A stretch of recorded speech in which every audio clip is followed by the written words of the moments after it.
Motortrend staff recently tested a long-range 2023 Tesla Model Y to see how it compared to a similar 2020 model that they had previously tested and shared the experience in a recent article, which I'd like to discuss in this video. But just how did the Model Y perform in their tests? Stick around to find out. I'm John, and this is Cleanerwatt.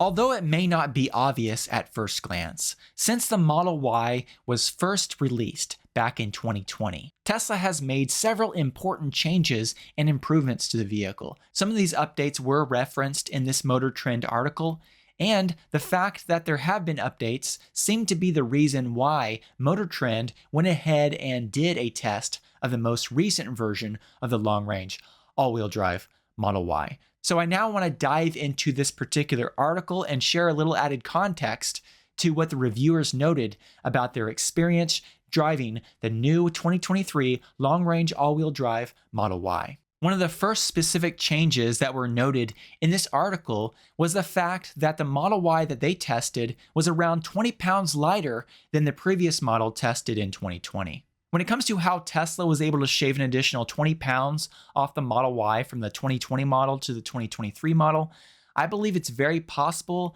that it has to do with Tesla switching over to a front underbody casting for the Model Y. Now, originally, Tesla launched the Model Y with an underbody casting for the rear, and that underbody casting was cast into two different pieces that were then connected together.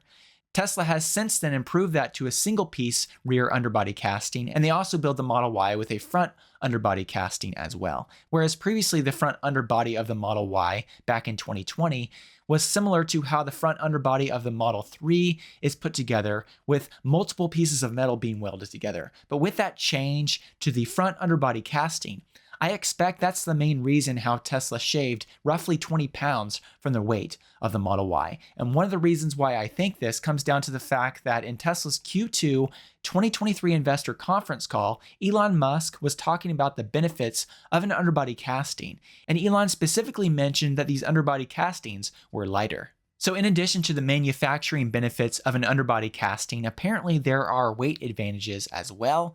And anytime you can lower the weight of a vehicle, that should help improve the range of that vehicle, and that's especially more important with an electric vehicle. And on that note, this Motortrend article referenced the fact that the long-range all-wheel drive EPA-rated range is now 330 miles versus being 316 miles back in 2020. This Model Y was also tested on the track by Motortrend, and in this article, it was noted that the vehicle was able to go from 0 to 60 miles per hour in 4.4 seconds, which was slightly slower than the 2020 model. But do note that if you go to Tesla's website and you look up the 0 to 60 mile per hour time that they advertise for the long-range all-wheel drive Model Y, Tesla lists 4.8 seconds here on their website. So Motortrend was able to achieve 4.4 seconds. I believe it's very possible that the vehicle that they tested had the acceleration boost, because if you purchase the acceleration boost upgrade from Tesla, and that's just a software upgrade, if you purchase that from Tesla, that supposedly takes the 0 to 60 mile per hour time from 4.8 seconds to around 4.3 seconds. So it would make sense that this particular vehicle being tested by Motortrend, although it wasn't mentioned in the article, has the acceleration boost on it. But nonetheless, that's still extremely quick, even if it was slightly slower than the 2020 model that they tested. That's extremely quick for an SUV. The long-range all-wheel drive Model Y from Motortrend's test was able to complete a quarter mile in 12.7 seconds, and this was also noted to be slightly slower than the 2020 model. In addition to that, the author of this article wrote some positive things about the user interface of the center touchscreen of the Model Y, and specifically pointed out the fact that even with a lack of familiarity, it was easy to figure out how to use the system. When it comes to Tesla's autopilot software, the vehicle that was tested by Motortrend did not have the full self-driving package, but its auto steer capabilities were tested, so the basic autopilot functionality was tested. And the author of this article wrote, quote, "It does a decent enough job on straightaways, but in curves, it frequently allowed the Model Y to drift to the outside of the lane before turning, rather alarming, and nowhere near as good as the lane keeping systems in many other cars, including Hyundai, Kia, and Genesis EVs. This actually doesn't really match very well with my personal experience test driving a Model Y last year, because I test drove a Model Y and the autopilot functionality of that vehicle on some back 2-lane roads.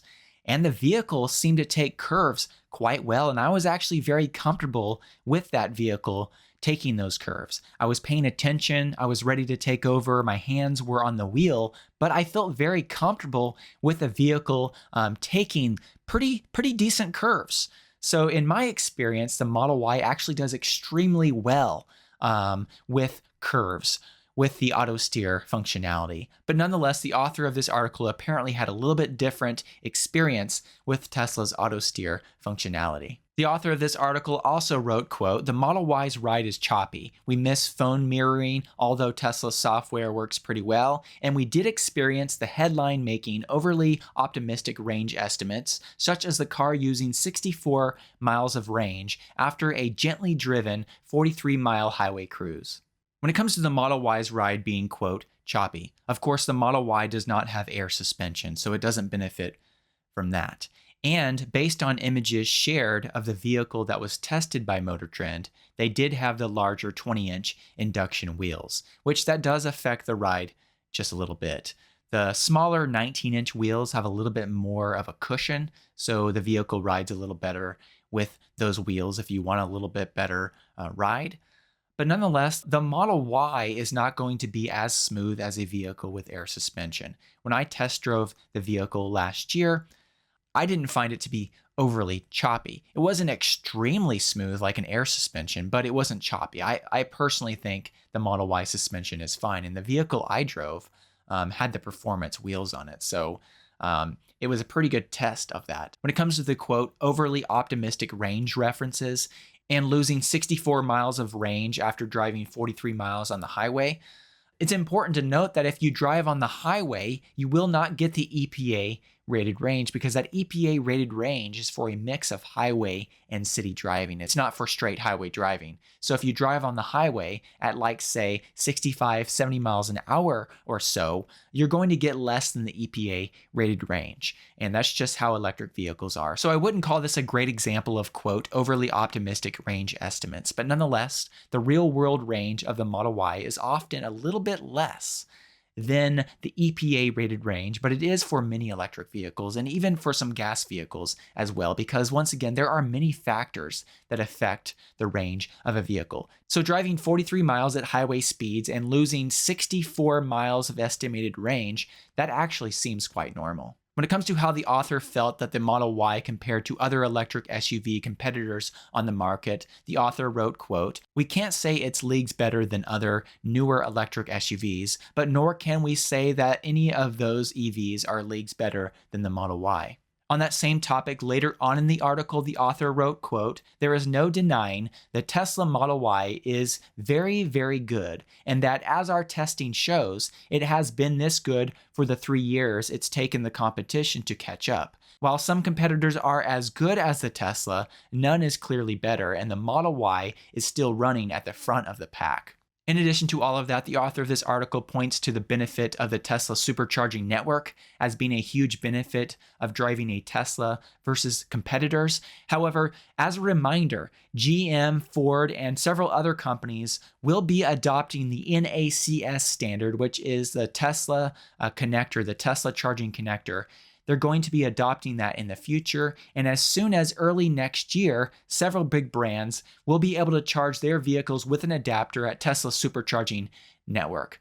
So this will be slightly changing, but nonetheless, as it is right now today, Tesla's supercharging network is a huge benefit and a huge plus when driving the Model Y versus competitors. As I mentioned at the beginning of this video, Tesla has made quite a few changes to the Model Y since the 2020 model, and I'm glad that Motortrend was able to test a more recent version. Do let me know in the comments section below if you'd like me to do a video comparing the 2020 Tesla Model Y to the 2023 Tesla Model Y, because once again, a lot of things have changed.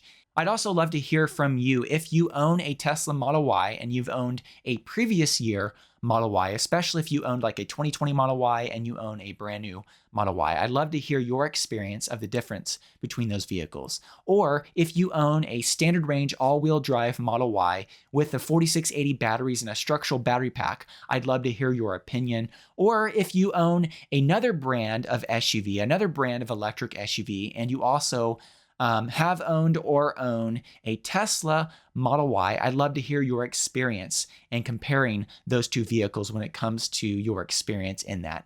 If you'd like to share your experience with me, please email me. My email address is Jon, Jon, at Cleanerwatt.com. Again, Jon, Jon, at Cleanerwatt.com. And I would love to share some of these experiences and the things that you share with me in a future video. So please email me if you'd like to share your opinion on those topics. Well, thank you so much for watching this video. I would like to say once again, thank you to all of those of you who support me through Patreon. Your support makes a big difference and really does help make these videos possible. If you'd like to find out more about how you can support my work through Patreon, I will put a link in the video description. Thank you so much.